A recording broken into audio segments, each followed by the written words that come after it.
तो भूमिहारों से राजनीति बिहार की शुरुआत होती है।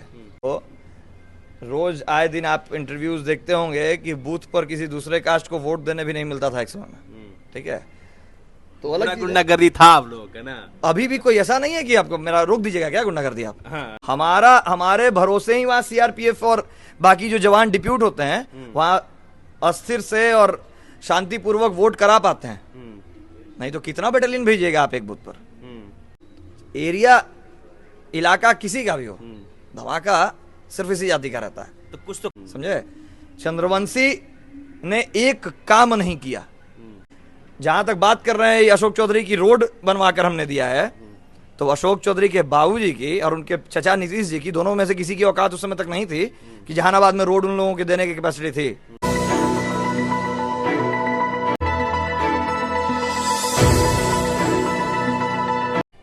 बिहार की राजनीति में युवाओं की कमी कहे या फिर अलग अलग मुद्दों पर लोगों की जागरूकता ना होने की कहानी कहे, इसकी चर्चा और इसका परिदृश्य जो है वो हम अक्सर देखते रहते हैं। लेकिन बहुत कम ऐसे युवा हैं जो कि बिहार की चीज़ों पे बहुत खुल के बातचीत करते हैं, बिहार की समस्याओं पे आंदोलन तक करते हैं और भले ही किसी भी समस्या से गुजरना पड़े उस समस्या को भी झेलते हैं। और वैसे एक शख्स हमारे साथ मौजूद हैं जिनका नाम अमितांशु वत्स है, और आप लोग भी जानते होंगे, कई युवा जो हैं उनके चेहरे से बिल्कुल अवगत होंगे, और इनसे हम बातचीत करेंगे, कई मुद्दों पे बातचीत करेंगे। सबसे पहली बातचीत हमारी अशोक चौधरी के उस बयान पे होगी जिस बयान से पूरे बिहार में भूमिहार समाज में एक अलग ही विवाद पैदा हो गया था। तो सबसे पहले अमितांशु जी, स्वागत है आपका। आपका भी। शुरुआत इसी से करते हैं। अशोक चौधरी जी ने कहा कि चंद्रवंशियों को भूमिहारों ने वोट नहीं किया, इसलिए चंद्रवंशी बिहार में जो है वहां से हार गए। अशोक चौधरी जी का बयान सिर्फ भूमिहारों के लिए नहीं था, ये सिर्फ चंद्रवंशी के लिए नहीं था।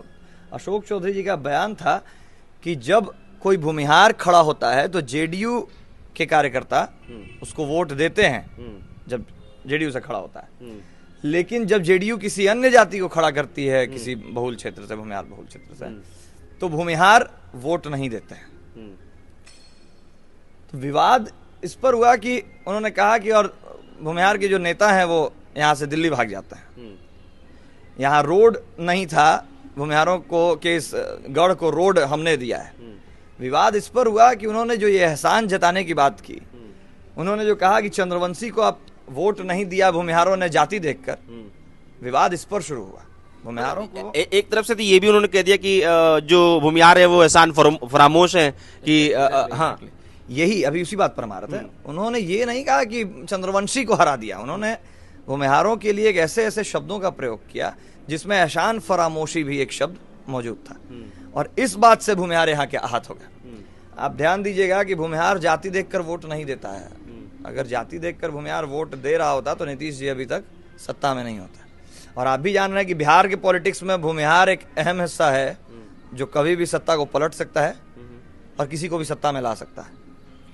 तो भूमिहारों से राजनीति बिहार की शुरुआत होती है। आज आपके पास इतना राइट्स हैं कि बाकी सब लोग डेमोक्रेसी के नाम पर वोट दे रहे हैं, नहीं तो रोज आए दिन आप इंटरव्यूज देखते होंगे कि बूथ पर किसी दूसरे कास्ट को वोट देने भी नहीं मिलता था एक समय में, ठीक है। तो अलग गुंडागर्दी था आप लोगों का ना। अभी भी कोई ऐसा नहीं है कि आपको मेरा रोक दीजिएगा क्या गुंडागर्दी आप। हाँ। अगर उसी पर आना रहेगा हमको तो आप रोकने की हैसियत अभी बिहार में नहीं है किसी को। हमारे भरोसे ही वहाँ सीआरपीएफ और बाकी जो जवान डिप्यूट होते हैं वहाँ अस्थिर से और शांतिपूर्वक वोट करा पाते हैं। नहीं तो कितना बटालियन भेजिएगा आप एक बूथ पर। बात समझ रहे हैं, जहां बहुल हैं, आज जहां नहीं भी हैं, भूमिहार सबसे ज्यादा आक्रोशित और सबसे ज्यादा खतरनाक वहां हो जाता है ना जहां वो अल्पसंख्यक है, ठीक है। खैर इस टॉपिक पर हम नहीं जा रहे हैं। चंद्रवंशी की बात आप छेड़ दिए इस बात को, तो आप ये कहना चाह रहे हैं कि भूमिहारों की संख्या जहां ज्यादा होगी या फिर कम भी होगा, अगर वहां पे भूमिहार मौजूद है तो बाकी किसी के नहीं चलेगा। इसमें कोई दो राय नहीं है। आप कोई सिस्टम काम नहीं करेगा, नहीं करता है। आप खुद देखिए, सहरसा में पप्पू देव का आपने नाम सुना होगा, कितनी संख्या है भूमिहारों की वहाँ। वहाँ आनंद मोहन जैसे लोग भी मौजूद थे, बगल में मधेपुरा, सुपौल सारा यदुवंशियों का क्षेत्र है, लेकिन पप्पू देव एक इकलौता व्यक्ति है वहाँ भूमिहारों की संख्या ना के बराबर है। लेकिन पूरे कोशी क्षेत्र को अकेला दिलाने वाला व्यक्ति पप्पू देव भूमिहारी कास्ट का था। बाढ़ चले जाइए, गलती से पूरा राजपूतों का क्षेत्र है बाढ़, उसको मिनी चित्तौड़ कहते हैं। वहां अगर सबसे खतरनाक कोई व्यक्ति है, अनंत सिंह का नाम आपने सुना होगा। बिल्कुल।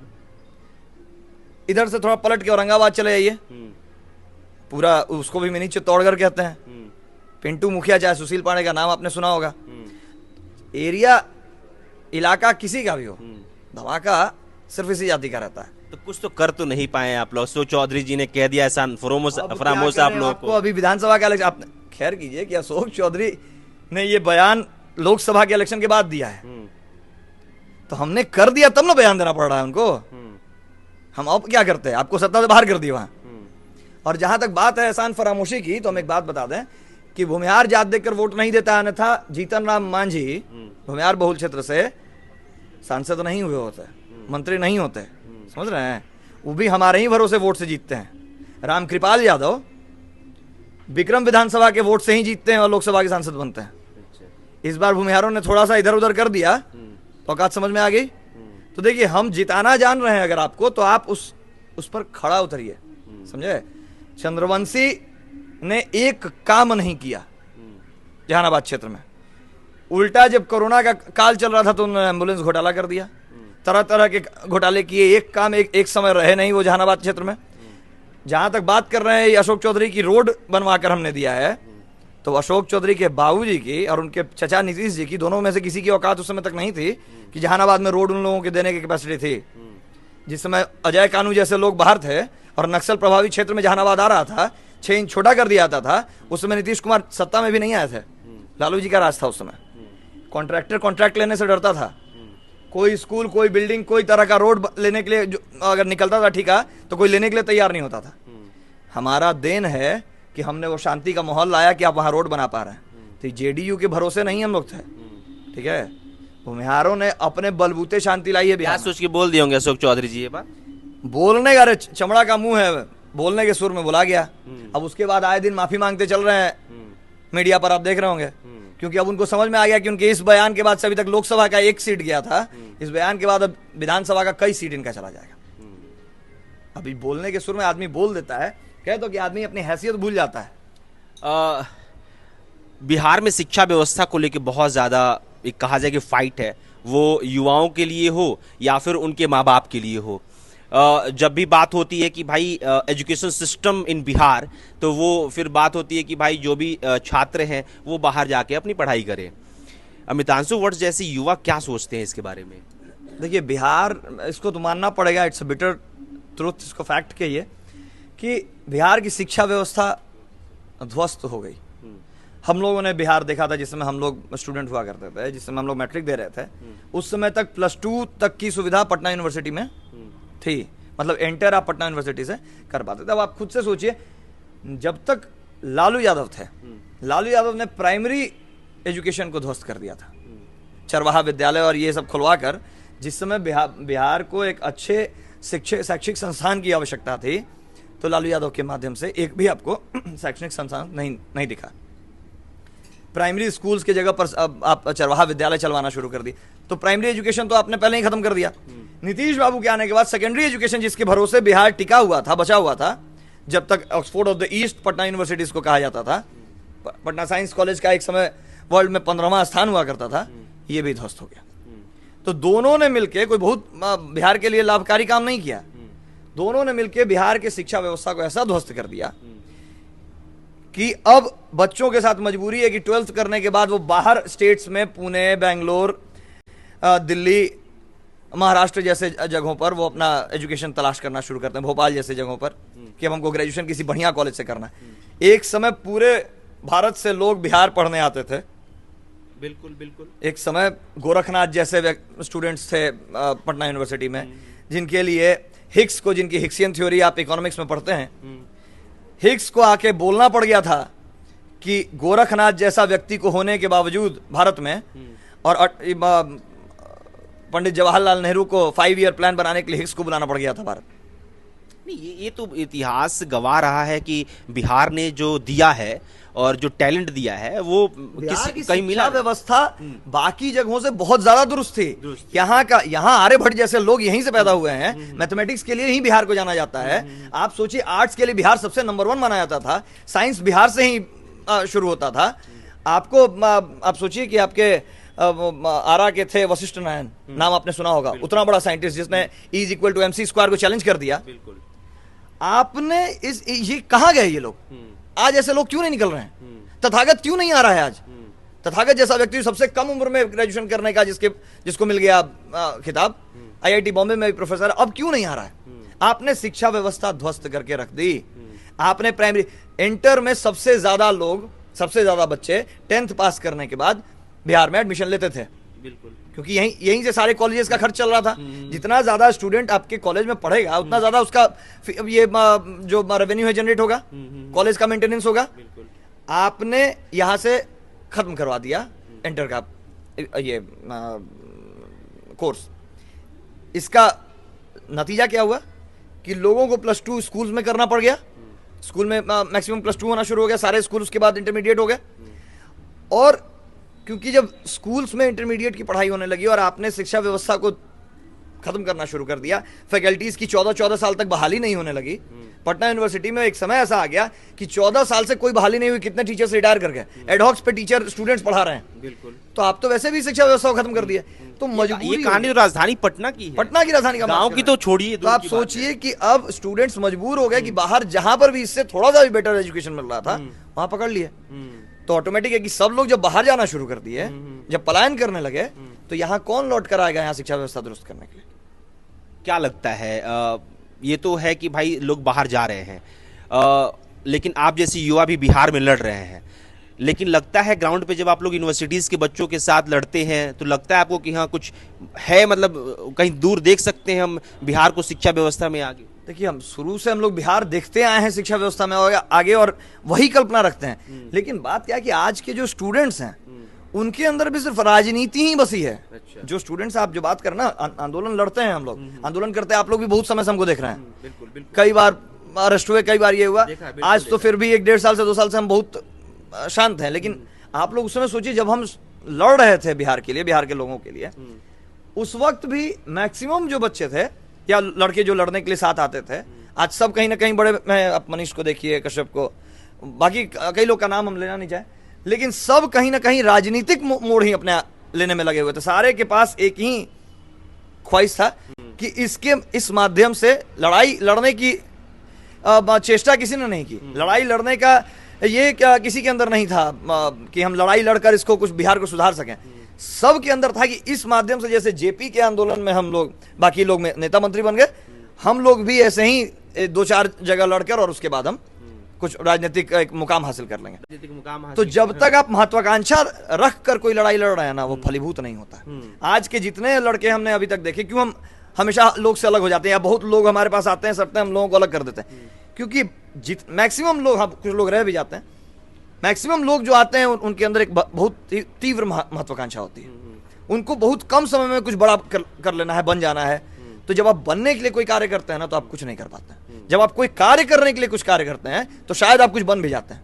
यही दिक्कत है कि यहाँ जब तक स्टूडेंट्स अपने हक की लड़ाई को बिहार के विकास के लिए लड़ने के लिए नहीं सोचेंगे ना, वो सिर्फ अपना विकास के लिए अगर सोचेंगे कि हम इस आंदोलन में मंत्री बन जाएंगे, तब तक बिहार में शैक्षणिक व्यवस्था या कोई भी व्यवस्था सही नहीं हो पाएगी। मनीष कश्यप का आपने नाम लिया, वाकई में अगर मनीष कश्यप के पहले के दौर को देखा जाए कि चलिए बहुत ज़्यादा ख्याति उन्होंने पाया बिहार में, और उसके बाद से इन्होंने पॉलिटिक्स ज्वाइन किया। पॉलिटिक्स ज्वाइन करने के बाद फिर से स्टेटमेंट आया कि उनको बीजेपी ने धोखा दे दिया। तो ये कहीं ना कहीं महत्वाकांक्षा ही शुरू से थी उनकी। भाई अब आप खुद से देखिए ना, मनीष अगर लड़ने के लिए तत्पर या तैयार होते तो आज तक लड़ रहे होते। हम लड़ रहे हैं ना, हम तो किसी पार्टी का अति नहीं लिए, हम किसी पार्टी के जागीर नहीं हुए, और हमसे ज्यादा केस उनके ऊपर नहीं है, हमसे ज्यादा केस भी उनके ऊपर नहीं है ना। हमसे ज्यादा बार जेल गए हैं किसी आंदोलन के ही माध्यम से, चाहे किसी के भी, ना हमसे बड़ा केस है उनके ऊपर। उन पर जो आज रासुका लग रहा है वो हम लोग पे बहुत पहले 12-13 में लगा है ना।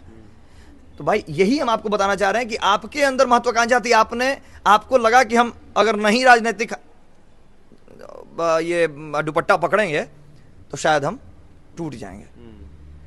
और जो सही में लड़ने वाला वीर है ना, जो लड़ाकू है अंदर से, या जो जिसके ऊपर क्षमता है जिसके अंदर लड़ने की, वो हार नहीं मानता किसी के सामने झुकने के लिए, किसी का मतलब टूटने के डर से। हम कहते हैं ना, हम शहाबुद्दीन मुखिया जी जैसे लोगों को रोल मॉडल मानता है। शहाबुद्दीन को इसलिए कि वो व्यक्ति कैसा भी हो दुनिया के लिए, झुका नहीं किसी के सामने, टूट गया लेकिन झुका नहीं। लेकिन अपराधी को रोल मॉडल मान रहे हैं आप? देखिए, अपराधी किस सेंस में, आप किस सेंस में कह रहे हैं, हम किस सेंस में ले रहे हैं, हाँ, दोनों में अलग है, विचारधारा का फर्क है। हो सकता है कि आपके लिए जो आदमी सही हो, हमारे लिए गलत हो। जो हमारे मेरे लिए सही गलत का है नहीं, जैसे कि कोर्ट ने कहा कि भाई अपराधी है ये, तो मैं ये कह रहा हूँ कि आप एक रोल मॉडल मान रहे हैं शहाबुद्दीन को, तो एक अपराधी को रोल, हम उसकी कुछ बातों को रोल मॉडल मानते। हर व्यक्ति के अंदर कुछ निगेटिव कुछ पॉजिटिव चीजें होती हैं। अब ये आप पर डिपेंड करता है कि आप उसके निगेटिविटी को अपनाते हैं। गांधी में नहीं थी, पंडित जवाहरलाल नेहरू में नहीं थे, नहीं थे, भगत सिंह में नेगेटिव पॉजिटिव चीज नहीं था। आज भी नेगेटिव चीजों पे कांग्रेस उस पर बहस करती है, बीजेपी उनके पॉजिटिव चीजों पे बहस करती है। वीर सावरकर के को कई लोग गाली देते हैं, देश का गद्दार कहते हैं कि अंग्रेजों से मिल गया, कहते हैं ना कि माफी मांग ली थी। बीजेपी वाले लोग और जो राइट विंग के समर्थक है उनको हीरो ही बनाते हैं। तो हर व्यक्ति का दो पहलू है। अब ये आप और डिसाइड नहीं कर सकते हैं, क्योंकि न्यायालय उनके कुछ गतिविधियों पर उनके फैसला सुनाए कि वो एक क्रिमिनल एक्टिविटी है, बाकी गतिविधियों पर। आज जो आदमी 60 साल की उम्र में बस 6 ही गलत काम किया हो, या सिर्फ गलत ही काम किया है, बात समझ रहे हैं? नहीं, हर इंसान के हिस्से में कुछ गलत और कुछ सही होता है। कुछ लोगों का उजागर हो जाता है। कई लोग तो उनको मसीहा भी मानते हैं ना, मानते हैं। सिवान में उससे ज्यादा काम कौन किया भाई? शहाबुद्दीन से ज्यादा काम कौन किया? जब तक व्यक्ति सांसद रहा तब तक उसने वहां के मेडिकल व्यवस्था को दुरुस्त कर रख दिया। 50 रुपए से ज्यादा कोई अपना फीस लेना नहीं चाहता। फरमान था कि कोई भी डॉक्टर 50 रुपए से ज्यादा फीस नहीं हुआ। जब तक वो सांसद रहा तब तक 50 रुपए से ज्यादा फीस नहीं हुआ किसी का। क्यों नहीं हुआ? क्योंकि उसने अपने गरीब तबके के लोगों के लिए, शहाबुद्दीन ने वो व्यवस्था कर दी कि वहां का डॉक्टर वहां उसको सबसे कम न्यूनतम शुल्क में उसका इलाज कर सकता है। अब क्या बढ़िया आदमी करता है? कौन इतना बड़ा बड़ा नेता जिसको जाने, जो अपराधी नहीं है, वो ऐसा काम कर दिया हो? शहाबुद्दीन ने कभी अपने राज में दंगा नहीं होने दिया सिवान में। कौन सा है नेता मंत्री जो बिना दंगा का काम करा रहा है? तो शहाबुद्दीन के अच्छे कार्यों को क्यों नहीं आप कैलकुलेट करते हैं? न्यायालय ने अपराधी कह दिया तो अपराधी हो गया। उसके जो उसने गलत काम किया था उसकी सजा उसने भुगती, लेकिन जो अच्छा काम किया उसके लिए उसको अप्रिशिएट भी तो करना चाहिए। हम तो जान रहे ना कि हम लड़ रहे थे आपके लिए। हमने तो कभी किसी बहन बेटी का इज्जत नहीं लूटा, हमने तो कहीं चोरी नहीं किया, हमने तो कभी आज तक किसी से 1 रुपया का गमन नहीं किया। आखिर फिर भी मेरे ऊपर क्रिमिनल चार्जेस क्यों हैं? बात समझिए इस बात को। शहाबुद्दीन के कोटे में तो ये भी था कि भाई जेल में रह के पत्रकार को सड़क पर मरवा दिए थे। कैसे पता आपको? आप बताइए कि जेल में 120 सिद्ध होता है। आप अगर जेल में है, मान लीजिए हम ही जेल में, और कह दे सरकार लॉरेंस बिश्नोई है जेल में, हर अपराध को अपने ऊपर ले लेता है। वो कनाडा में भी कोई घटना घटती है तो होता है कि लॉरेंस बिश्नोई करा दिया, होता है ना। अगर थोड़ा सा भी आपको कानून की जानकारी हो तो आईपीसी की धारा है 120B जो लागू होती है जब आप कहीं कस्टडी में हो, न्यायिक इसमें सुरक्षा के घेरे में हो, और उसके बाद भी अगर आप जेल में से कह रहे हैं, आप खुद ही कह रहे हैं, एक पत्रकार हैं आप, कि पत्रकार की हत्या करवा दी जेल में, तो कानून व्यवस्था आपको मोबाइल वहां मुहैया क्या करवाया? आपको वहां मुलाकाती के समय एक आदमी खड़ा होता है साथ में, प्राइवेट मुलाकाती तो नहीं होता। तो आखिर इतना व्यवस्था उसको कैसे मिला? ये तो है, अंदर तो सेंधमारी है। मैं भी आज 7 दिन रह के आया हूं। किसकी वजह से? अभी हाल ही में गोपालगंज से खबर आई कि कैदी के पेट में मोबाइल मिल गया। किसकी वजह से भाई? मोबाइल अंदर पहुंचता कैसे इतने कड़ी निगरानी के बाद? करप्शन आपके अंदर है तब ना। आप स्टेट स्पॉन्सर्ड जो क्रिमिनल्स हैं, स्टेट स्पॉन्सर्ड जो क्राइम है, तो वो तो स्टेट द्वारा ही करवाया जा रहा है ना, और स्टेट ही उसके बाद उस पर फैसला भी ले लेगी।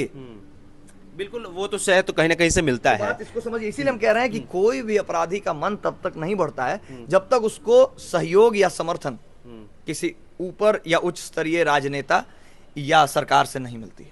आपने जिक्र किया कि आपके ऊपर भी बहुत सारे केस हैं, लेकिन उसमें एक बहुत ज्यादा चर्चा हुआ था जब आप, एक वेद प्रकाश हैं बिहार में जो कि पत्रकारिता करते हैं, और उनको आपने मारने के लिए लाइव करके कहा था कि मार मार मार उसको, तो बहुत ज्यादा फेमस हुआ था। उस समय भी FIR हुआ था आपके ऊपर।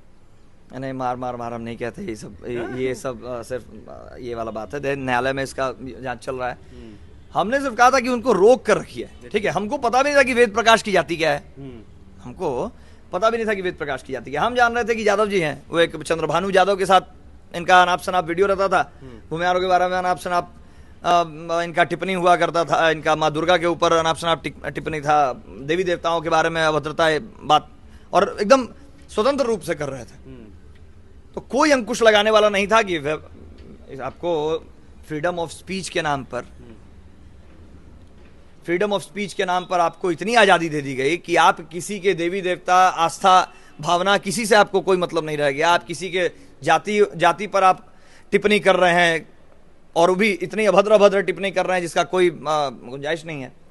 और उसके बाद जब आपको रोकने की व्यवस्था कर दी गई, अंकुश लगाने की व्यवस्था कर दी गई, तो आप ही जैसा व्यक्ति जो दूसरे के जात को गाली दे रहा है तो आपको बहुत बढ़िया लग रहा है, तब आप एकदम फ्रीडम ऑफ स्पीच उसको दे रहे हैं, उसका हवाला दे रहे हैं। और आप अपने लिए जब आप पर बात आई तो बिना जाति का नाम लिए SC/ST एक्ट लगा दिए।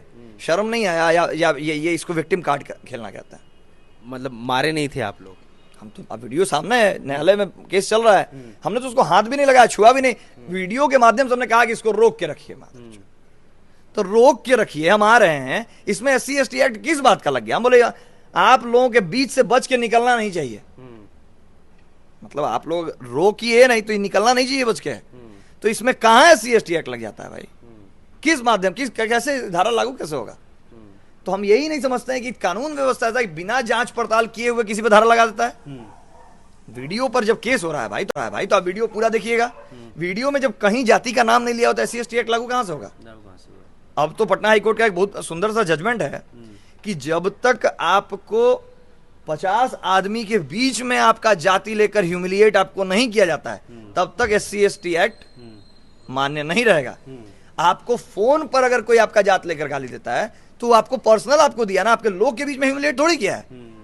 आपको गाली अगर हम देते हैं तो वो भी तो आपको पर्सनल गाली है ना, तो लोग के बीच में ह्यूमिलिएट थोड़ी कर रहे हैं। आप गाली सुनने वाला काम किया तो गाली सुन रहे हैं, बात समझ रहे हैं? 85% तो केसेस फेक बताया गया। 95%। माननीय सर्वोच्च न्यायालय सुप्रीम कोर्ट ने मोदी जी को साफ हलफनामा करते हुए ये टिप्पणी की थी कि 95% SC/ST मतलब हरिजन एक्ट फर्जी हैं और इनमें न्यायालय का बहुमूल्य समय व्यर्थ होता है, अतः इसको खत्म किया जाए। लेकिन मोदी जी ने अपने व्यक्तिगत सत्ता सुख के लिए, व्यक्तिगत पार्टी की प्रॉफिट देखते हुए उन्होंने अध्यादेश लाकर और SC/ST एक्ट को पारित कर दिया। उन्होंने एक नया कानून लाकर इसको, बिल्कुल। तो आप, क्योंकि आपको वोट चाहिए, अब सबका साथ, सबका विकास, सबका विश्वास और जबरदस्ती का विश्वास, जिन लोगों ने इस पार्टी को, मोदी जी के पार्टी को सींच कर खड़ा किया, आज वहां दरी बिछाते नजर आ रहे हैं। आज उनके पार्टी में दरी बिछाते नजर आ रहे हैं। जो सवर्णों की पार्टी और जो ब्राह्मणों की पार्टी कही जाती थी बीजेपी, आज वहां आपको, वहां सारे सवर्ण और बीजेपी वहां किसी न किसी OBC, किसी न किसी SC/ST का पैर धोते पखारते आपको नजर आ जाएंगे। चाहे वो सम्राट चौधरी हो, चाहे वो कोई चौधरी हो, उनके पीछे आपको जितने भूमिहार के लड़के आपको दिखेंगे, फोटो खिंचाने से लेकर के, उनको टॉवेल देने से लेकर के, उनका सर पोछने से लेकर के आपको मिल जाएंगे करते हुए। तो आपको बेगार बनाकर छोड़ दिया और आपको अपना अस्तित्व का बोध आज तक नहीं है।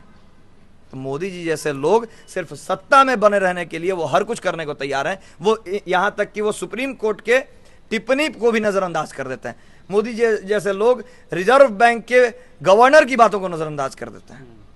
तो फिर आप क्या कर सकते? सत्ता चीज ही ऐसी है और पॉलिटिशियंस का काम ही है सत्ता में बने रहने के लिए कोई भी हद तक गिर जाना। आपने पावर की बात की। ब्रह्मेश्वर मुखिया जो हैं वो उनकी शहादत आपने पिछले साल आप लोगों ने मनाई थी, इस बार नहीं मनाए आप लोग। और अगर देखा जाए तो ब्रह्मेश्वर मुखिया हो गए, बिंदु सिंह हो गए, वैसे लोगों को आप लोग रोल मॉडल मानते हैं या फिर उनको शहादत के समय उनको श्रद्धांजलि भी अर्पित करते हैं। लेकिन दूसरे जब आपके ही समाज की नेताओं की बातचीत होती है तो फिर आप कहते हैं कि नहीं वो गुंडा है। नहीं, हम गुंडा वंडा नहीं कहते हैं किसी को। हम तो अभी कहें, हम आपको शहाबुद्दीन को जब हम गुंडा नहीं कह रहे हैं तो आप कैसे कहें? हमारे अनंत सिंह जी को मानते हैं, समाज के हैं, लेकिन हम समर्थन नहीं करते हैं। समाज के नाते अभिभावक के तौर पर रिस्पेक्ट है, समर्थन नहीं है। बिंदु सिंह हो गए या मुखिया जी हो गए, इनका समर्थन, चुन्नू शर्मा का समर्थन इसलिए है, जो जागीर सिंह का समर्थन इसलिए है क्योंकि इन लोगों ने अपना सर्वस्व निछावर कर दिया इस समाज के लिए। इन लोगों के वजह से बिहार एक नई किरण देख रहा है विकास की। ये जो अशोक चौधरी जैसे लोग आज कह रहे हैं कि हमने रोड दे दिया, ये इन्हीं बिंदु सिंह और मुखिया जी के वजह से पॉसिबल हो पाया था, अन्यथा वहां डायनामाइट लगाकर रोड उड़ा दिया जाता था। नक्सलियों का ये प्रभाव था कि जहानाबाद जेल ब्रेक कांड हो गया था, याद है? नक्सलियों के डर से कोई वहां टेंडर नहीं लेता था। लेवी इतना ज्यादा था कि लोग पलायन करना शुरू कर दिए थे जहानाबाद जैसे क्षेत्र पे, कि जहानाबाद का नाम बीबीसी ने डेंजर जिला जहानाबाद लिख दिया था। बिहार के न्यूज़पेपर्स ने जहानाबाद का नाम अब डेंजर जिला जहानाबाद, यहां 6 इंच छोटे कर दिए जाते हैं लोग। 5 बजे के बाद जो 6 इंच आपका सिर का साइज होता है उतार लिया जाता था, छांट लिया जाता था। तो उस दहशत से आपको अगर कोई निकाला तो यही मुखिया जी और बिंदु सिंह जैसे लोग। तो हम भगवान कहीं देखे थोड़ी हैं, आप और हमने भगवान नहीं देखा। हमारे लिए, हमारी मां बहनों के लिए भगवान बनकर ऐसा लोग आया, उसको अब देखिए भारतीय दंड संहिता में या भारतीय न्याय संहिता में अगर आप हथियार उठाते हैं तो आप अपराधी हैं। तो भाई अगर a crime for a cause, अगर हत्या अपनी सेल्फ डिफेंस में कर रहे हैं तो आप धारा लगाकर किसी को अपराधी नहीं बता सकते हैं। अगर आप किसी मां बहन की सुरक्षा के लिए किसी की हत्या कर रहे हैं तो हमारे धर्म शास्त्रों ने कहा है भाई कि आत्मरक्षा, धर्म रक्षा, स्त्री रक्षा और गौ रक्षा के लिए उठाया हुआ हथियार को मान्यता ठहराया गया है। हमारे शास्त्र से आप अलग नहीं है ना। तो हम अगर अपनी मां बहन की सुरक्षा के लिए अगर हमको हथियार उठाना पड़ा तो हम अपराधी कैसे हो गए? वही किया बिंदु सिंह और मुखिया जी जैसे लोगों ने, चुनू शर्मा जैसे लोगों ने। तो उनको आप अपराधी थोड़ी कह दीजिएगा। हमारे लिए भगवान से बढ़कर है वे लोग, क्योंकि हमने उनके साथ रहकर सीखा है, देखा है उनका संघर्ष। हमने देखा कि आज उनका परिवार कैसे बिलट रहा है, लेकिन उन लोगों ने सर्वस्व न्यौछावर करके अपना पूरा का पूरा परिवार का बलिदान बिंदु सिंह ने दे दिया था ना। उनके एक ही रात में उनका बाप, उनका भाई, उनकी बहन, उनके दामाद, उनका बेटा मारा गया। कोई इतना बड़ा बलिदान देगा क्या नक्सलियों द्वारा? क्यों? उनका क्या लड़ाई था नक्सली से? एक आदमी का, एक पूरे जिला का लड़ाई अकेला वो 2 भाई लड़ रहा था, तब ना उसके पूरे परिवार को मार दिया गया। सरकार कोई मुआवजा दी क्या आज तक? सीआरपीएफ का 24 बटालियन फायर करने से चूक गया था। डर से सीआरपीएफ ने फायर नहीं किया था नक्सलियों पर, क्योंकि उनकी तादाद 10,000 से ज्यादा थी और अकेला एक व्यक्ति फेकन सिंह लड़ रहा था उन 10,000 नक्सलियों से। अरे उसको तो परमवीर चक्र मिलना चाहिए था अगर वही आर्मी में होता। मतलब आप अगर सरकारी नौकरी में हैं और आप लड़ रहे हैं तो आपको परमवीर चक्र मिलता है। अगर आप सरकारी नौकरी छोड़कर अगर नक्सलियों से लड़ने की, जो काम पुलिस और आर्मी का है, आप लड़ रहे हैं तो आपको परमवीर चक्र नहीं मिलता है, आपको अपराधी ठहरा दिया जाता है। तो दुर्भाग्य है इस समाज का, दुर्भाग्य है इस देश का कि वैसे वीर लोगों का परख नहीं है इस देश को। तो हम कैसे नहीं मानेंगे उनको रोल मॉडल। चलिए, बहुत बहुत शुक्रिया आपका, धन्यवाद। बहरहाल हमारे साथ अमृतांशु वत्स थे और उस पे बातचीत कर रहे थे।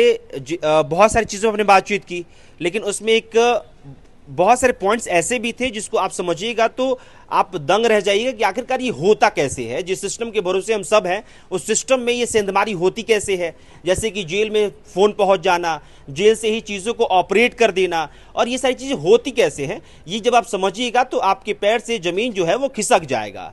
बहरहाल अमृतांशु वत्स से बातचीत आपको कैसे लगी जरूर कमेंट बॉक्स में लिख के बताइएगा। और शिक्षा व्यवस्था को लेकर जो अमृतांशु वत्स जी ने कहा कि युवाओं को जगना बहुत ज़रूरी है, ना कि सिर्फ नेतागिरी करना, वो बहुत ज़्यादा अहम हो जाता है। बहरहाल मेरा नाम अभिषेक श्रीवास्तव, आप द न्यूज़ लुक देख रहे थे। चैनल को सब्सक्राइब कर लीजिएगा, फेसबुक पेज पे देख रहे तो पेज को फॉलो कर लीजिएगा। अगर आपको वीडियो अच्छा लगा हो तो शेयर कर लीजिएगा। बहुत बहुत शुक्रिया।